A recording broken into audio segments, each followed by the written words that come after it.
Cricket ಜಗತ್ತಿನ interesting ಸುದ್ದಿಗಳನ್ನು quick ಆಗಿ ಹೇಳ್ತೇನೆ ಕ್ರಿಕೆಟ್ ರೌಂಡ್ ಅಪ್ ನಲ್ಲಿ.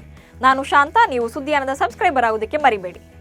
ಗೌತಮ್ ಗಂಭೀರ್ ಕೋಚ್ ಹುದ್ದೆ ಅಲಂಕರಿಸುವ ಮುನ್ನವೇ ಹಿರಿಯ ಆಟಗಾರರನ್ನ ಕೈಬಿಟ್ಟು ಹೊಸ ತಂಡ ಕಟ್ಟಲು ಅವಕಾಶ ನೀಡಬೇಕೆಂಬ ಬೇಡಿಕೆಯನ್ನ ಬಿಸಿಸಿಐ ಮುಂದಿಟ್ಟಿದ್ದಾರೆ. ಈ ಬೇಡಿಕೆಯನ್ನು ಪೂರೈಸೋದಾಗಿ ಬಿಸಿಸಿಐ ಕೂಡ ಒಪ್ಪಿಗೆ ಸೂಚಿಸಿದೆ. ಇದೀಗ ಅಧಿಕೃತವಾಗಿ ಟೀಂ ಇಂಡಿಯಾ ಕೋಚ್ ಆಗಿ ಗಂಭೀರ್ ಆಯ್ಕೆಯಾಗಿದ್ದಾರೆ.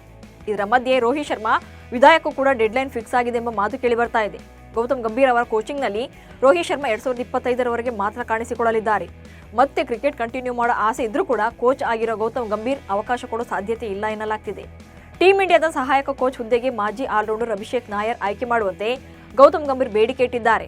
ಗಂಭೀರ್ ಕೋಲ್ಕತಾ ನೈಟ್ ರೈಡರ್ಸ್ನಲ್ಲಿ ಅಭಿಷೇಕ್ ಜೊತೆ ಕೆಲಸ ಮಾಡಿದ್ರು. ಇದೀಗ ಅವರನ್ನೇ ಬ್ಯಾಟಿಂಗ್ ಕೋಚ್ ಆಗಿ ನೇಮಕ ಮಾಡಬೇಕು ಎಂದು ಮನವಿ ಮಾಡಿದ್ದಾರೆ.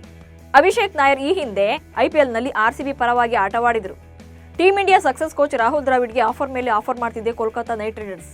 ಇದೀಗ ಕೆಕೆಆರ್ ತಂಡದ ಮೆಂಟರ್ ಅಥವಾ ಹೆಡ್ ಕೋಚ್ ಆಗಲು ದ್ರಾವಿಡ್ಗೆ ಬರೋಬ್ಬರಿ 15 ಕೋಟಿ ರೂಪಾಯಿ ಆಫರ್ ಮಾಡಿದೆ. ಟೀಂ ಇಂಡಿಯಾದ ಹೆಡ್ ಕೋಚ್ ಆಗಿದ್ದ ವೇಳೆ ದ್ರಾವಿಡ್ ವಾರ್ಷಿಕವಾಗಿ 12 ಕೋಟಿ ರೂಪಾಯಿ ವೇತನ ಪಡಿತಾ ಇದ್ರು.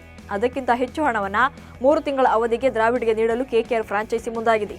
ಹಾಲಿ mentor Gambhir team India coach ಹುದ್ದೆಗೇರಿದ್ದಾರೆ. ಹೀಗಾಗಿ ನಿರ್ಗಮಿತ ಕೋಚ್ಗೆ ಕೆಕೆಆರ್ ಗಾಳ ಹಾಕಿದೆ.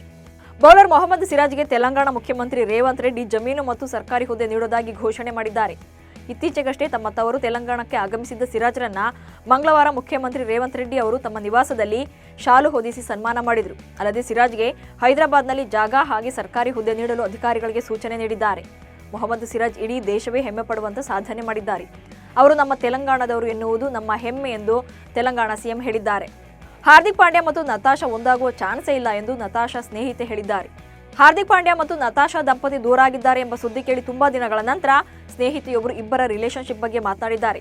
ಅನಂತ್ ಅಂಬಾನಿ ಮತ್ತು ರಾಧಿಕಾ ಮರ್ಚೆಂಟ್ ಅವರ ವಿವಾಹ ಪೂರ್ವ ಸಮಾರಂಭಕ್ಕೆ ಹಾರ್ದಿಕ್ ಪಾಂಡ್ಯ ಒಬ್ಬರೇ ಆಗಮಿಸಿದರು. ಹಾರ್ದಿಕ್ ಪಾಂಡ್ಯ ಜೊತೆ ಮತ್ತೆ ಒಂದಾಗುವ ಮನಸ್ಸು ನತಾಶಾಗೆ ಇಲ್ಲ ಎಂದು ಆಪ್ತ ಸ್ನೇಹಿತೆ ಹೇಳಿದ್ದಾರೆ. ಟಿ20 ವಿಶ್ವಕಪ್ ಗೆಲುವಿಗೆ ಸಂಭ್ರಮಾಚರಣೆ ನಡೆಸಲು ಮಾಲ್ಡೀವ್ಸ್ಗೆ ಬನ್ನಿ ಎಂದು ಭಾರತ ಕ್ರಿಕೆಟ್ ತಂಡಕ್ಕೆ ಮಾಲ್ಡೀವ್ಸ್ ಪ್ರವಾಸೋದ್ಯಮ ಇಲಾಖೆ, ಮಾರುಕಟ್ಟೆ ಮತ್ತು ಸಾರ್ವಜನಿಕ ಸಂಪರ್ಕ ಇಲಾಖೆ ವಿಶೇಷ ಆಹ್ವಾನ ನೀಡಿದೆ. ಈ ಬಗ್ಗೆ ಎರಡೂ ಇಲಾಖೆಗಳು ಜಂಟಿ ಪ್ರಕಟಣೆ ಹೊರಡಿಸಿವೆ. ಭಾರತ ಕ್ರಿಕೆಟ್ ತಂಡವನ್ನು ಸ್ವಾಗತಿಸಲು ಮತ್ತು ಗೆಲುವಿನ ಸಂತೋಷದಲ್ಲಿ ಪಾಲ್ಗೊಳ್ಳುವುದು ಮಾಲ್ಡೀವ್ಸ್ ಪಾಲಿಗೆ ಗೌರವ. ಸಂಭ್ರಮಾಚರಣೆಗೆ ಬೇಕಾದ ಎಲ್ಲಾ ವ್ಯವಸ್ಥೆಯನ್ನು ನಾವು ಮಾಡುತ್ತೇವೆ ಎಂದು ತಿಳಿಸಿದೆ. ಜಿಂಬಾಬ್ವೆ ವಿರುದ್ಧ 2ನೇ ಟಿ20 ಪಂದ್ಯದಲ್ಲಿ ಅರ್ಧ ಶತಕ ಸಿಡಿಸಿದ್ದ ಭಾರತ ತಂಡದ ಋತುರಾಜ್ ಗಾಯಕ್ವಾಡ್ ಅವರು ಶಾಶ್ವತವಾಗಿ 3ನೇ ಕ್ರಮಾಂಕವನ್ನು ಅಲಂಕರಿಸಿದ ವಿರಾಟ್ ಕೊಹ್ಲಿಯ ಸ್ಥಾನವನ್ನು ತುಂಬುವ ಬಗ್ಗೆ ಪ್ರತಿಕ್ರಿಯೆ ನೀಡಿದ್ದಾರೆ.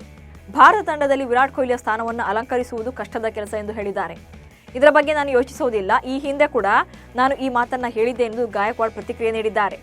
ಭಾರತ ತಾರಾ ಕ್ರಿಕೆಟಿಗರಾದ ಜಸ್ಪ್ರೀತ್ ಬುಮ್ರಾ ಹಾಗೂ ಸ್ಮೃತಿ ಮಂದಾನ ಕ್ರಮವಾಗಿ ಪುರುಷ ಹಾಗೂ ಮಹಿಳಾ ವಿಭಾಗಗಳಲ್ಲಿ ಐಸಿಸಿ ಜೂನ್ ತಿಂಗಳ ಶ್ರೇಷ್ಠ ಕ್ರಿಕೆಟಿಗರು ಪ್ರಶಸ್ತಿಗೆ ಭಾಜನರಾಗಿದ್ದಾರೆ.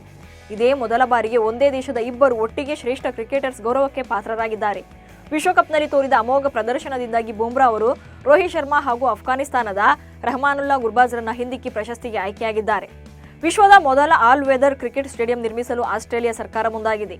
ಈ ಸ್ಟೇಡಿಯಂನ ಬಹುಮುಖ್ಯ ವಿಶೇಷತೆ ಅಂದರೆ ಮೇಲ್ಛಾವಣಿ. ಅಂದರೆ ಮಳೆ ಬಂದರೂ ಕೂಡ ಪಂದ್ಯಗಳನ್ನು ಆಯೋಜಿಸಲು ಅನುಕೂಲವಾಗುವಂತಹ ಒಳಾಂಗಣ ಕ್ರಿಕೆಟ್ ಕ್ರೀಡಾಂಗಣದ ನಿರ್ಮಾಣಕ್ಕೆ ಆಸ್ಟ್ರೇಲಿಯಾ ಕೈ ಹಾಕಿದೆ.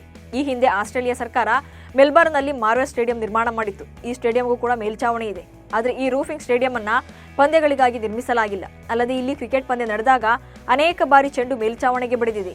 ಇದೀಗ ಈ ಮೈದಾನವನ್ನ ಇತರೆ ಕ್ರೀಡೆಗಳಿಗಾಗಿ ಬಳಸಲಾಗ್ತಾ ಇದೆ. ಆದ್ರೀಗ ಕ್ರಿಕೆಟ್ ಪಂದ್ಯಗಳಿಗಾಗಿ ಅನುಕೂಲವಾಗುವಂತಹ ಆಲ್ ವೆದರ್ ಕ್ರಿಕೆಟ್ ಸ್ಟೇಡಿಯಂ ನಿರ್ಮಿಸಲು ಆಸ್ಟ್ರೇಲಿಯಾ ಸರ್ಕಾರ ಮುಂದಾಗಿದೆ. ಭಾರತ ಮತ್ತು ಸೌತ್ ಆಫ್ರಿಕಾ ಮಹಿಳಾ ತಂಡಗಳ ಟಿ20 ಸರಣಿ ಮುಕ್ತಾಯಗೊಂಡಿದೆ. 3 ಪಂದ್ಯಗಳ ಟಿ20 ಸರಣಿಯನ್ನ ಭಾರತ ತಂಡ ಸಮಬಲಗೊಳಿಸುವಲ್ಲಿ ಯಶಸ್ವಿಯಾಗಿದೆ. ಇದಕ್ಕೂ ಮುನ್ನ ಮೊದಲ ಟಿ20 ಪಂದ್ಯದಲ್ಲಿ ಸೌತ್ ಆಫ್ರಿಕಾ ತಂಡ 12 ರನ್ಗಳ ಜಯ ಸಾಧಿಸಿತ್ತು. ಇನ್ನು 2ನೇ ಪಂದ್ಯವು ಮಳೆಯ ಕಾರಣಕ್ಕೆ ರದ್ದಾಗಿತ್ತು. ಹೀಗಾಗಿ 3ನೇ ಪಂದ್ಯ ಟೀಂ ಇಂಡಿಯಾ ಪಾಲಿಗೆ ನಿರ್ಣಾಯಕವಾಗಿತ್ತು. ಅದರಂತೆ ಅಂತಿಮ ಪಂದ್ಯದಲ್ಲಿ 10 ವಿಕೆಟ್ಗಳ ಭರ್ಜರಿ ಜಯ ಸಾಧಿಸಿದ ಭಾರತ ತಂಡ ಸರಣಿಯನ್ನು 1-1 ಅಂತರದಿಂದ ಅಂತ್ಯಗೊಳಿಸಿದೆ. ಇವಿಷ್ಟು ಇವತ್ತಿನ ಕ್ರಿಕೆಟ್ ರೌಂಡ್ ಅಪ್ ಸುದ್ದಿಗಳು. ನಮಸ್ಕಾರ.